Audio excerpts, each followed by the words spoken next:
പ്രതികളെ സംരക്ഷിക്കാൻ നേതൃത്വം കൊടുത്ത പോലീസിന്റെ ഗ്രനേഡ്, ലാത്തിചാർജ്, കൊടിയ ആക്രമണം ഇവിടെ അരങ്ങേറുകയാണ്. ഈ ആക്രമണങ്ങൾ കൊണ്ടൊന്നും പ്രതികളെ രക്ഷപ്പെടുത്താമെന്ന് ഒരാളും കരുതണ്ട. ഒരു സംശയമില്ല.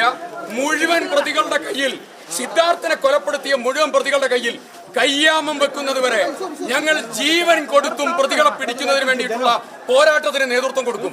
CK ശശീന്ദ്രൻ പോയല്ലോ ഈ പ്രതികളെ സംരക്ഷിക്കാൻ. DYSP ഓഫീസിലും അത് മജിസ്ട്രേറ്റിന്റെ മുറിയിലടക്കം കയറി പ്രതികളെ സംരക്ഷിക്കാൻ ഇന്ന് പത്രസമ്മേളനം നടത്തിയിരിക്കുകയാണ്.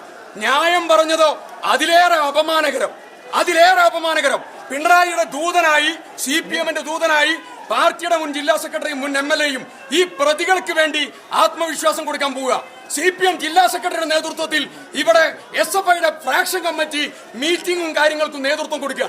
ഗുണ്ടായിസം മുഴുവൻ ഉണ്ടാക്കി ഈ ക്രിമിനലുകൾക്ക് സംരക്ഷണം കൊടുക്കുന്നത് ഈ ആളുകളാണ്. അതുകൊണ്ട് ഈ ക്യാമ്പസിനെ SFIയുടെ ക്രിമിനൽ വൽക്കരണത്തിൽ നിന്ന് മോചിപ്പിക്കാൻ, സിദ്ധാർത്ഥിന്റെ കുടുംബത്തിന് മരണാനന്തരമായി ആ കുട്ടിക്ക് നീതി ലഭ്യമാക്കാൻ എന്ത് പോരാട്ടത്തിന് നേതൃത്വം കൊടുക്കും. 1000 ഗ്രനേഡ് നിങ്ങൾ അറിഞ്ഞോ? ആ ഗ്രനേഡിനെ ഞങ്ങൾ ഏറ്റെടുക്കും. ഒരു തർക്കമില്ല. ഒരു രീതിയിലും ഈ സമരത്തിൽ നിന്ന് അടിച്ചമർത്തൽ നിങ്ങൾ എത്ര നടത്തിയാലും അതിനേക്കാൾ വർദ്ധിത വീര്യത്തോടു കൂടി തിരിച്ചടിക്കും. തർക്കം വേണ്ട. സത്യം പുലരുന്നതുവരെ, ക്രിമിനലുകളെ നിയമവാഴ്ചയ്ക്ക് മുമ്പിൽ കൊണ്ടുവരുന്നതുവരെ ഈ പോരാട്ടം തുടരും.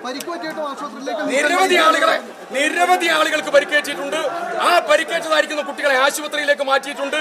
ഇനിയും പരിക്കേറ്റതായിരിക്കുന്ന കുട്ടികളുണ്ട്. ഈ പോരാട്ടം അടിച്ചമർത്തൽ കൊണ്ടും ഗ്രനേഡ് കൊണ്ടും പോലീസ് ലാത്തിചാർജ് കൊണ്ടും ഒരു കാരണവശാലും പുറകോട്ട് പോകുന്ന പ്രശ്നമില്ല.